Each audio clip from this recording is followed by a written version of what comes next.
President Trump, he comes out swinging and hard and absolutely hammers James Comey, calling him a liar today and blasting Democrats and, of course, the Destroy Trump media. Take a look at the president from earlier today. No collusion, no obstruction. He's a leaker. Yesterday showed no collusion, no obstruction.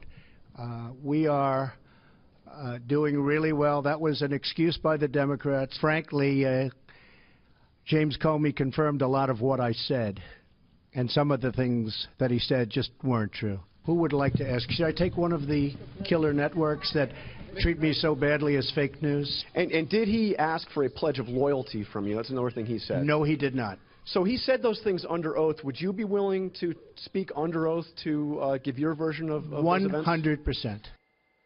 Jay Sekulow, Anthony Scaramucci, Greg Jarrett, Geraldo Rivera, Rona Romney McDaniel, Dr. Gina Loudon, Lou Dobbs are all here tonight with reaction. Plus, the propaganda media turns out to be dead wrong about the Trump-Russia so-called collusion and their conspiracy theories. And they have to admit they have been lying to you, the American people. Watch this.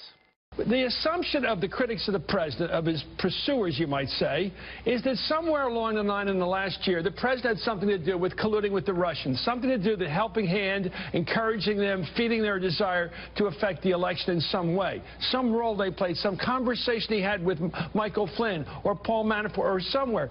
And yet what came apart this morning was that theory. Now, we'll have much more on the massive media credibility crisis later tonight. But first, former FBI Director J. Edgar Comey has been exposed for what he really is, a snake who has slithered his way through Washington, D.C. and the swamp for decades. That is tonight's important opening monologue. All right, so as we learned from his testimony, James Comey is a cunning, calculated, manipulative, and self-serving political operative who is out for revenge after getting fired by President Trump for his disgraceful behavior as the head of the FBI. Now, tonight, we're going to lay out Comey's possible criminal conduct and the many double standards. Now, after testifying under oath that the president, members of the Trump administration, never asked him to stop the Russia investigation, James Comey still claimed that an alleged conversation with President Trump about Lieutenant General Michael Flynn left him so troubled, which prompted Democrat Dianne Feinstein to ask this very important question. Why didn't you stop and say, Mr. President, this is wrong. I cannot discuss this with you? It's a great question. Maybe if I were stronger, I would have. I was so stunned by the conversation that I just took it in. Maybe if he was stronger, he would have said no. That is just pathetic. What a pathetic excuse. Does anyone actually believe that? Now, keep in mind, Comey and his allies in the Washington, D.C. swamp, they have for decades created an image of the former FBI director as a champion of justice and a beacon of truth. Now, that explanation from Comey, that proves everything that you've been told about him is a farce. Now, the guy plays politics better than most politicians in D.C. And here's another thing. If Comey was so concerned about the president and told the Attorney General Jeff Sessions, oh, he didn't want to be left alone in the room with him, he's afraid, then why did Comey then take the president's calls after this allegedly had happened? By not coming forward, and we're putting the law right up on the side of the screen, James Comey, as we've been telling you, he may have violated 18 U.S. Code 4. Now, if Comey thought any of what he claims happened was wrong, then he had a legal obligation to immediately speak up, but he did not. Then there's the stunning admission from Comey that he gave his memo to a friend to actually leak to the New York Times. This is breathtaking. Watch this. Did you show copies of your memos to anyone outside of the Department of Justice? Yes. And to whom did you show copies? I asked a friend of mine to share the content of the memo with a reporter. Didn't do it myself for a variety of reasons, but I asked him to because I thought that might prompt the appointment of a special counsel. And so I asked a close friend of mine to do it. And was that Mr. Wittes? No. Who was that? A good friend of mine who's a professor at Columbia Law School.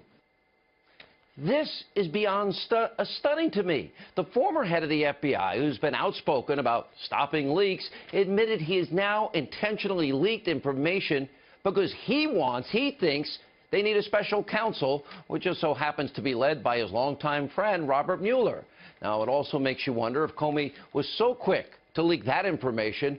Was he behind any of the other leaks of the deep state that were meant to selectively pick and to damage President Trump?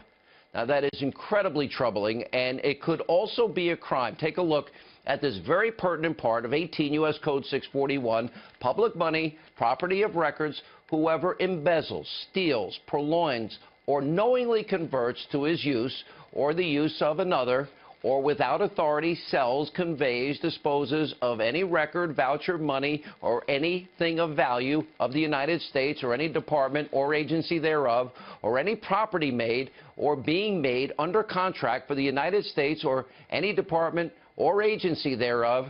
Now, if those memos were classified, which several top legal experts are arguing they in fact were, Comey may have violated that law. And it's also likely that Comey created those memos on government computers, making it the property of the United States government, not J. Edgar Comey. And on top of all of that, there are non-disclosures and FBI rules that Comey also could be in violation of. And finally, Comey may have lied under oath about the Hillary Clinton email investigation. Now, take a look at what he said under oath back in July of 2016. This is important. We did not find evidence to indicate that they did the erasure to conceal things of any sort. We didn't find any evidence of evil intent, an intent to obstruct justice there. No intent. The email server in a bathroom closet of a mom-and-pop shop with top-secret special access program information. Really? Is that where it belongs? No intent? Seriously? To mishandle classified information? No intent by destroying 30+ thousand emails? So last year, Comey testifies, again, under oath, that there wasn't any attempt to obstruct justice in the Clinton email investigation. Yesterday, he said something entirely different. Watch this. The Clinton campaign at the time was using all kinds of euphemisms, security review, matters, things like that, for what was going on. We were getting to a place where the Attorney General and I were both going to have to testify and talk publicly about it. And I wanted to know, was she going to authorize us to confirm we had an investigation? And she said, yes, but don't call it that, call it a matter. And I said, why would I do that?